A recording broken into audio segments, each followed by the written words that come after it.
नमस्कार दोस्तों, स्वागत है आपका आज के मुख्य समाचार में, जिसमें सबसे पहली और बड़ी खबर में आपको बताएंगे कि एस जयशंकर ने नीतीश कुमार को दी बधाई, कहा विश्वास है नई सरकार बिहार की प्रगति को करेगी तेज। खबर में आगे जिक्र होगा कि बिहार में एनडीए का शक्ति प्रदर्शन, पीएम मोदी ने 5 बार झुककर किया अभिवादन, गमछा लहराया, मंच पर दिखे कई चेहरे। खबर में आगे जिक्र होगा कि प्रियंका गांधी के पति रॉबर्ट वाड्रा की बढ़ेगी मुश्किलें, ईडी ने हथियार कारोबारी से जुड़े केस में दर्ज की चार्जशीट। आगे आपको बताएंगे दोस्तों कि लाल किले के पास धमाका मामले में 4 और आरोपी गिरफ्तार, एनआईए टीम ने जम्मू कश्मीर से लिया हिरासत में। और इसी के साथ आगे जिक्र होगा कि मेरे पास कोई दस्तावेज नहीं है, एसआईआर शुरू होते ही पश्चिम बंगाल से भागने लगे अवैध बांग्लादेशी।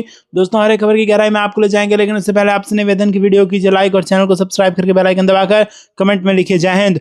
रुक करते हैं सबसे पहली और बड़ी खबर की तरफ। एस जयशंकर ने नीतीश कुमार को दी बधाई, कहा विश्वास है नई सरकार बिहार की प्रगति को करेगी तेज। जी हां दोस्तों, विदेश मंत्री एस जयशंकर ने बिहार के मुख्यमंत्री नीतीश कुमार को रिकॉर्ड 10वीं बार शपथ लेने पर बधाई दी और कहा कि उन्हें भरोसा है कि राज्य में नई राजग सरकार राज्य की तरक्की को तेज करेगी और देश को विकसित भारत बनाने में मदद करेगी। नीतीश कुमार ने बृहस्पतिवार को पटना में एक भव्य समारोह में शपथ ली, जिसमें प्रधानमंत्री नरेंद्र मोदी, कई केंद्रीय मंत्री और राजग शासित कई राज्यों के मुख्यमंत्री तथा गठबंधन के बड़े नेता शामिल हुए। विदेश मंत्री ने एक्स पर पोस्ट किया कि नीतीश कुमार जी को बिहार के मुख्यमंत्री के तौर पर पुनः शपथ लेने पर दिल से बधाई। उप मुख्यमंत्री सम्राट चौधरी, विजय कुमार सिन्हा और आज पद संभालने वाले सभी मंत्रियों को शुभकामनाएं। मुझे विश्वास है कि नई राजग सरकार बिहार की तरक्की को तेज करेगी और विकसित भारत की हमारी यात्रा में योगदान देगी। नीतीश कुमार के अलावा इस मौके पर 26 मंत्रियों ने शपथ ली। इनमें भाजपा के 14, जेडीयू के 8, लोजपा से 2, एचएम से 1 और रालोमो से 1 विधायक शामिल हैं। रुक करते हैं अगली ब्रेकिंग न्यूज की तरफ। बिहार में एनडीए का शक्ति प्रदर्शन, पीएम मोदी ने 5 बार झुककर किया अभिवादन, गमछा लहराया, मंच पर दिखे कई चेहरे। जी हाँ दोस्तों, आपको बता दें कि यहाँ पर बिहार में नीतीश कुमार ने 10वीं बार मुख्यमंत्री पद की शपथ ली। राजधानी पटना के ऐतिहासिक गांधी मैदान में आयोजित समारोह को राष्ट्रीय जनतांत्रिक गठबंधन के शक्ति प्रदर्शन की तरह भी देखा जा रहा है। ऐसा इसलिए क्योंकि मंच पर प्रधानमंत्री नरेंद्र मोदी, गृह मंत्री अमित शाह, भाजपा के राष्ट्रीय अध्यक्ष जेपी नड्डा के अलावा भाजपा एनडीए शासित कई राज्यों के मुख्यमंत्री भी मौजूद रहे। समारोह के अंत में पीएम मोदी का खास अंदाज भी दिखा। समारोह के दौरान सभी नेताओं ने प्रधानमंत्री नरेंद्र मोदी और नीतीश कुमार के नेतृत्व की सराहना की और बिहार की नई सरकार को शुभकामनाएं दी। शपथ ग्रहण समारोह समाप्त होने के बाद प्रधानमंत्री नरेंद्र मोदी का अनोखा अंदाज देखने को मिला। सबसे पहले वो मुख्यमंत्री नीतीश कुमार का हाथ थामकर मंच के आगे की ओर बढ़े। इसके बाद पीएम मोदी ने 5 बार झुककर जनता का अभिवादन किया। मंच पर मौजूद शपथ लेने वाले सभी मंत्रियों के पास जाकर उन्होंने उनका उत्साहवर्धन किया है और फिर जनता की ओर मुड़कर अपना गमछा लहराया। बदले में गांधी मैदान में मौजूद लोगों ने भी अपना अपना गमछा लहराकर उनका अभिवादन स्वीकार किया। रुक करते हैं अगली ब्रेकिंग न्यूज की तरफ। प्रियंका गांधी के पति रॉबर्ट वाड्रा की बढ़ेगी मुश्किलें, ईडी ने हथियार कारोबारी से जुड़े केस में दर्ज की चार्जशीट। जी दोस्तों, प्रवर्तन निदेशालय ने कांग्रेस सांसद प्रियंका गांधी के पति और कारोबारी रॉबर्ट वाड्रा के खिलाफ ब्रिटेन स्थित हथियार कारोबारी संजय भंडारी से जुड़े धन शोधन मामले में आरोप पत्र दाखिल किया। आधिकारिक सूत्रों ने यह जानकारी दी, बताया कि अभियोजन की शिकायत यहां विशेष धन शोधन रोकथाम कानून अदालत में दायर की गई है। वाड्रा के खिलाफ धन शोधन के मामले में दूसरा आरोप पत्र है। जुलाई में ईडी ने हरियाणा के श्रीकोपुर में एक जमीन सौदे में कथित गड़बड़ियों से जुड़े धन शोधन मामले में उनके खिलाफ आरोप पत्र दायर किया था। ईडी भंडारी से जुड़े मामले में 56 साल के वाड्रा से पहले पूछताछ कर चुकी है। वहीं दोस्तों, आपको बता दें कि भंडारी के प्रत्यर्पण का आग्रह ब्रिटेन की अदालत ने खारिज कर दिया था। उसे जुलाई में दिल्ली की एक अदालत ने भगोड़ा आर्थिक अपराधी घोषित किया था। दिल्ली में आयकर विभाग के 2016 में 63 वर्षीय भंडारी के यहाँ छापा मारने के बाद वो लंदन भाग गया था और ईडी ने फरवरी 2017 में भंडारी और अन्य के खिलाफ पीएमएलए के तहत आपराधिक मामला दर्ज किया था। रुक करते हैं अगली ब्रेकिंग न्यूज की तरफ। लाल किले के पास धमाका मामले में 4 और आरोपी गिरफ्तार। एनआईए टीम ने जम्मू कश्मीर से लिया हिरासत में। जी दोस्तों, राष्ट्रीय जांच एजेंसी ने 10 नवंबर को दिल्ली में लाल किले के बाहर हुए विस्फोट में शामिल 4 और मुख्य आरोपियों को गिरफ्तार किया है। इसके बाद इस मामले में गिरफ्तारियों की कुल संख्या 6 हो गई है। पटियाला हाउस कोर्ट के जिला सत्र न्यायाधीश के पेशी आदेश पर एनआईए ने चारों आरोपियों को जम्मू और कश्मीर से हिरासत में ले लिया है। इस सभी को 10 दिन की न्यायिक हिरासत में भेजा गया है। वहीं दोस्तों, आपको बता दें कि एनआईए ने आरोपियों की पहचान पुलवामा निवासी डॉक्टर मुजम्मिल शकील गनई, अनंतनाग निवासी डॉक्टर आदिल अहमद राथर, लखनऊ निवासी डॉक्टर शाहीन सईद और शोपिया निवासी मुफ्ती इरफान अहमद वागी के रूप में की है। एनआईए की जांच के अनुसार इन सभी ने इस आतंकवादी हमले में अहम भूमिका निभाई थी, जिसमें कई निर्दोष लोग मारे गए थे और कई अन्य घायल हुए थे। रुक करते हैं अगली ब्रेकिंग न्यूज की तरफ। मेरे पास कोई दस्तावेज नहीं है। एसआईआर शुरू होते ही पश्चिम बंगाल से भागने लगे अवैध बांग्लादेशी। जी हाँ दोस्तों, यहाँ पर सीमा सुरक्षा बल के एक वरिष्ठ अधिकारी ने कहा कि हाल के सप्ताहों में दक्षिण बंगाल में भारत बांग्लादेश सीमा पार करने का प्रयास करने वाले अवैध बांग्लादेशी नागरिकों की संख्या में तेजी से वृद्धि हुई है। इसे मतदाता सूची के विशेष गहन पुनरीक्षण से जोड़ा जा रहा है, जो कि हाल ही में शुरू हुआ है। बीएसएफ अधिकारियों के अनुसार उत्तरी 24 परगना और मालदा जिले में बिना बाढ़ वाले इलाकों से घर लौटने की कोशिश कर रहे बिना दस्तावेज वाले बांग्लादेशी प्रवासियों की संख्या में पिछले 2 वर्षों की तुलना में बड़ी वृद्धि देखी गई है। बीएसएफ के वरिष्ठ अधिकारी ने यहाँ पर कहा कि पहले ऐसी घटनाएं बामुश्किल दोहरे अंक में पहुंचती थी, अब यह आंकड़ा हर दिन लगातार 3 अंकों में पहुंच रहा है। उन्होंने कहा कि कुछ रिपोर्ट में प्रतिदिन लगभग 500 की संख्या बताई गई है, जबकि वास्तविक संख्या थोड़ी कम है लेकिन पर्याप्त है। 100, 150 या इससे अधिक आप कह सकते हैं कि ये संख्या 3 अंकों में है। रुक करते हैं अगली ब्रेकिंग न्यूज़ की तरफ। नेपाल में एक बार फिर बवाल, सड़क पर उतरे जेंजी, लग गया फिर से कर्फ्यू। जी हाँ दोस्तों, यहाँ पर भारत से सटे नेपाल के बरा जिले के कुछ इलाकों में जेंजी युवाओं और पूर्व प्रधानमंत्री केपी शर्मा ओली की पार्टी सीपीएन यूएमएल के कार्यकर्ताओं के बीच हुई हिंसक झड़प के बाद बुधवार को कर्फ्यू लगा दिया गया है। बारा जिला प्रशासन ने बताया कि सिमरा हवाई अड्डे के 500 मीटर के दायरे में दोपहर 12:30 बजे से 8 बजे तक कर्फ्यू रहेगा। दरअसल सैकड़ों जेंजी युवा यहां नेपाल कम्युनिस्ट पार्टी यानी सीपीएन यूएमएल के खिलाफ नारे लगाते हुए जमा हो गए थे। बताया जा रहा है कि गुरुवार को भी प्रदर्शनकारी सड़कों पर उतर आए। सुबह से ही सिमरा की सड़कों पर लोग जमा होने लगे और पुलिस के साथ उनकी झड़पें शुरू हो गई। इस घटना के बाद प्रशासन ने स्थिति को काबू में करने के लिए दोपहर 1 बजे से रात 8 बजे तक कर्फ्यू लगा दिया है। सहायक मुख्य जिला अधिकारी छविराम सुवेदी ने यहां पर फोन पर बताया कि पुलिस के साथ झड़प होने के बाद स्थिति नियंत्रण के बाहर हो रही थी, इसीलिए फिर से कर्फ्यू लगाना पड़ा। रुक करते हैं अगली ब्रेकिंग न्यूज की तरफ। दुबई एयर शो में गर्जा भारत का तेजस जेट, ब्रह्मोस के साथ धमाकेदार एंट्री। मुस्लिम देशों में धाक जमा पाएंगे क्या? पाकिस्तान की है इस पे नजर। जहां दोस्तों, भारत ने ब्रह्मोस मिसाइलों से लैस तेजस लड़ाकू विमानों को दुबई एयर शो 2025 में उतार दिया है। भारत की कोशिश अपने डिफेंस एक्सपोर्ट को उड़ान देने की है। दुबई एयर शो में ब्रह्मोस और तेजस को भेजने का भारत का मकसद न सिर्फ संयुक्त अरब अमीरात के साथ अपने संबंधों को और गहरा करना है, बल्कि भारत खुद को खाड़ी, एशियाई और अफ्रीकी रक्षा बाजारों में एक उभरते आपूर्तिकर्ता के रूप में स्थापित करना चाहता है। रिपोर्ट के मुताबिक हिंदुस्तान एरोनॉटिक्स लिमिटेड, डीआरडीओ और निजी फर्मों और स्टार्टअप्स के समूह के साथ भारतीय वायुसेना की सूर्य किरण एरोबैटिक टीम और एलसीए तेजस लड़ाकू विमान दुबई एयर शो में अपनी क्षमताओं का प्रदर्शन करेंगे, जिससे ये संकेत मिला है कि नई दिल्ली दुबई एयर शो को काफ़ी गंभीरता से ले रहा है। ब्रह्मोस मिसाइल ने पाकिस्तान के खिलाफ अपनी जबरदस्त क्षमता का प्रदर्शन किया था, जिससे ब्रह्मोस अब युद्ध में साबित हो चुकी मिसाइल बन चुकी है। दुबई एयर शो खाड़ी, अफ्रीका और दक्षिण एशिया के चौराहे पर स्थित है। इस एयर शो में अलग अलग देशों के 1000 से ज़्यादा ऑब्जर्वर्स, डिफेंस एक्सपर्ट्स और सीनियर प्रतिनिधिमंडल आते हैं। भारत कई वर्षों के रिकॉर्ड रक्षा निर्यात और दशक के अंत तक इसे लगभग दोगुना करने के आधिकारिक लक्ष्य के साथ यहां पहुंचा है। भारत की नीति make in India, make for the world पर आधारित है। रुक करते हैं अगली ब्रेकिंग न्यूज़ की तरफ। बांग्लादेश के एनएसए रहमान और भारत की डोभाल की मुलाकात, कई मुद्दों पर हुई अहम चर्चा। जी हाँ दोस्तों, नई दिल्ली में बुधवार को बांग्लादेश के राष्ट्रीय सुरक्षा सलाहकार डॉक्टर खलीलुर रहमान और भारत के एनएसए अजीत डोभाल की मुलाकात ने दोनों देशों के बीच बढ़ते तनाव के बीच एक महत्वपूर्ण कूटनीतिक संकेत दिया है। शेख हसीना की सत्ता से बेदखली और मौत की सजा के बाद संबंधों में आई खटास के दौर में ये मुलाकात सुरक्षा और राजनीतिक स्तर पर जारी संवाद का सबसे उच्च स्तरीय कदम मानी जा रही है। ये बैठक कोलंबो सिक्योरिटी कॉन्क्लेव की 7वीं एनएसए स्तरीय बैठक से पहले हुई। बांग्लादेश हाई कमीशन के बयान के अनुसार दोनों एनएसए ने कोलंबो सिक्योरिटी कॉन्क्लेव के कामकाज और प्रमुख द्विपक्षीय मुद्दों पर विस्तार से चर्चा की। रहमान ने एनएसए डोभाल को बांग्लादेश के दौरे का निमंत्रण भी दिया। रहमान इस बार सीएससी बैठक में बांग्लादेश का प्रतिनिधित्व कर रहे हैं। ये बैठक ऐसे समय हो रही है जब बांग्लादेश ने भारत से औपचारिक रूप से पूर्व प्रधानमंत्री शेख हसीना को प्रत्यर्पित करने का अनुरोध किया है, जिन्हें बांग्लादेश की अदालत ने 2024 के आंदोलन के दौरान मानवता के खिलाफ अपराध का दोषी ठहराते हुए मौत की सजा सुनाई है। आपको ये कैसा लगता है दोस्तों, कमेंट में जरूर बताइए।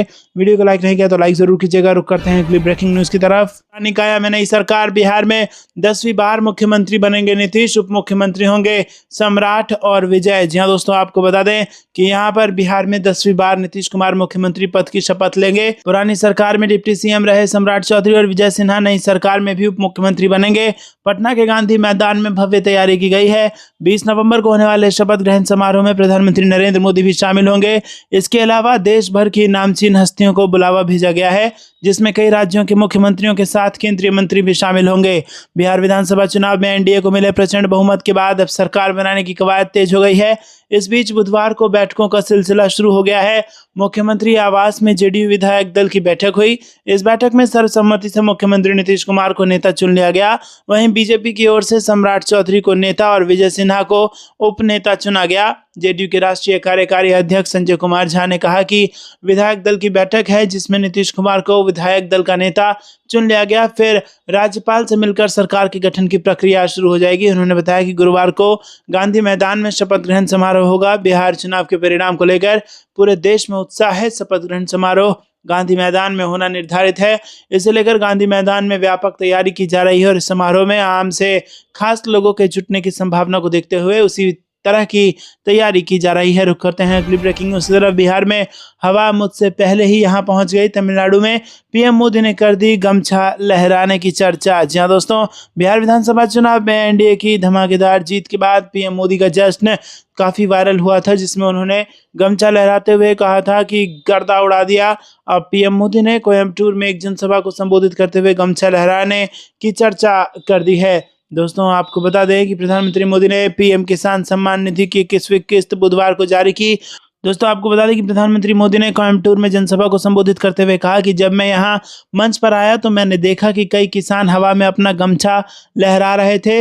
मुझे ऐसा लगा जैसे बिहार की हवा मुझसे पहले ही यहां पहुंच गई हो। रुक करते हैं अगली ब्रेकिंग न्यूज की तरफ। आर्मी चीफ के ट्रेलर वाले बयान से खौफ में पाकिस्तान, रक्षा मंत्री बोले भारत फिर करेगा हमला। जी हाँ दोस्तों, आपको बता दें कि पाकिस्तान के रक्षा मंत्री ख्वाजा आसिफ व भारतीय सेना के ऑपरेशन का डर दुनिया के सामने साफ दिख रहा है।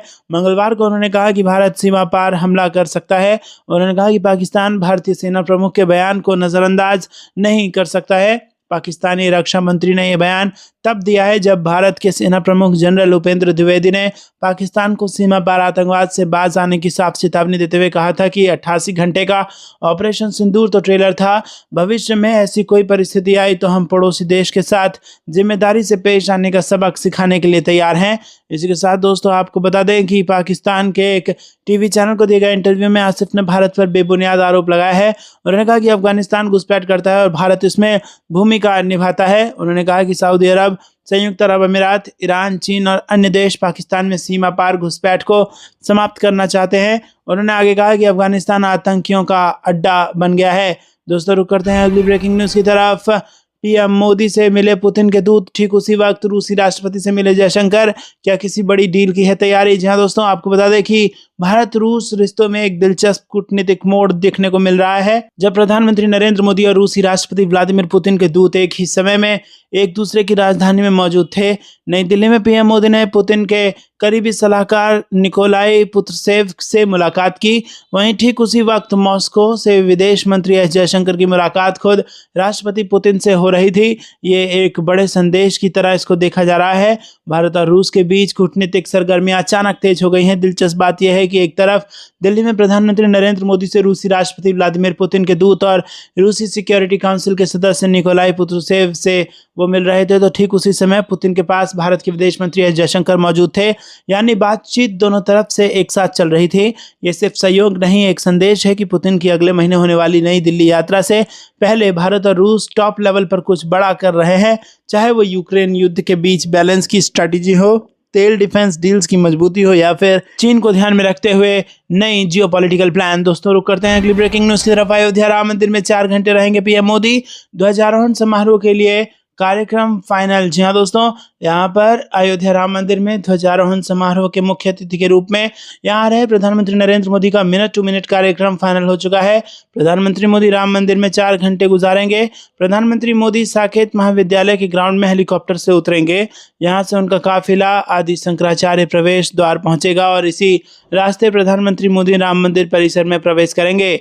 भवन निर्माण समिति चेयरमैन नृपेंद्र मिश्र का कहना है कि प्रधानमंत्री के कार्यक्रम में जोड़ा गया है कि वो सबसे पहले सप्त मंडपम जाएंगे और यहाँ रामायण कालीन ऋषियों को नमन कर उनका पूजन करेंगे।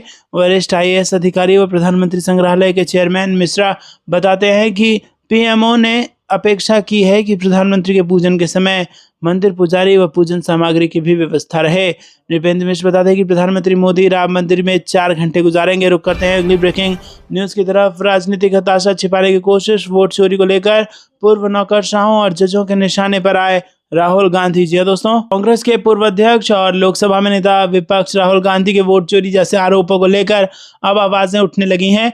272 प्रबुद्ध नागरिकों ने इस मुद्दे पर पत्र लिखा है। इनमें 16 पूर्व जज, 14 राजदूतों सहित 123 सेवानिवृत्त नौकरशाह, 133 सेवानिवृत्त सशस्त्र बल अधिकारी शामिल हैं। इन प्रबुद्ध नागरिकों ने खुला पत्र लिखकर विपक्ष के नेता राहुल गांधी और कांग्रेस पार्टी द्वारा चुनाव आयोग जैसी संवैधानिक संस्थाओं को बदनाम करने के प्रयासों की निंदा की है। इन खुले पत्र में कहा गया है कि हम सिविल सोसाइटी के सीनियर सिटीजन हैं और हम भारत के लोकतंत्र पर हमले को लेकर बेहद चिंतित हैं। उसकी बुनियादी संवैधानिक संस्थाओं पर लगातार चोट पहुंचाई जा रही है।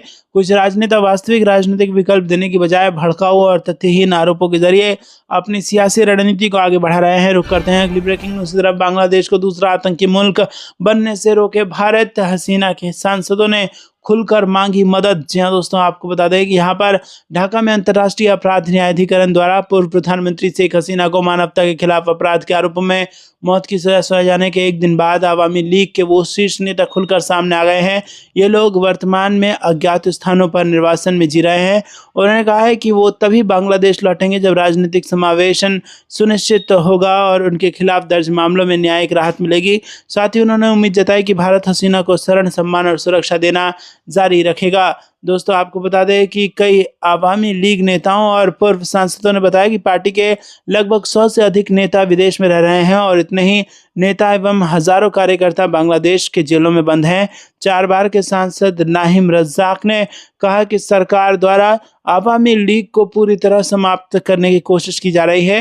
उन्होंने कहा कि यूनुस सरकार पार्टी पर प्रतिबंध, नेताओं पर आपराधिक मुकदमे, परिवारों को निशाना बना रही है और बैंक खातों पर रोक लगा रही है। उन्होंने कहा कि शेख हसीना के खिलाफ आया ये फैसला उन्हें और अधिक प्रेरित कर रहा है। रज्जाक ने कहा कि वापस जाना चुनौतीपूर्ण है, लेकिन अगर पार्टी पर लगा प्रतिबंध हटे और हमें जमानत मिले तो हमारा पूरा नेतृत्व और कैडर संघर्ष के लिए तैयार है। रुक करते हैं अगली ब्रेकिंग न्यूज की तरफ। अंतर्राष्ट्रीय साइबर ठग गिरोह का सदस्य गिरफ्तार, पाकिस्तान व सऊदी अरब से भी संपर्क। जी हाँ दोस्तों, आपको बता दें कि STF ने अंतर्राष्ट्रीय साइबर गिरोह के सदस्य लश्कर के गांव तिलकपुरी निवासी सौरभ राठौर को गिरफ्तार किया है। सौरभ राठौर बंगाल की एक युवती के कहने पर इस गिरोह में शामिल हुआ था और ठगी की रकम जमा करने के लिए अपने गांव के लोगों के बैंक खाते उपलब्ध कराने लगा। इन बैंक खातों में करोड़ों रुपए का लेन देन पाया गया। सौरभ और उसके गिरोह के संपर्क पाकिस्तान और सऊदी अरब के कई नंबरों से भी मिले हैं। इनकी जांच अब की जा रही है। STF के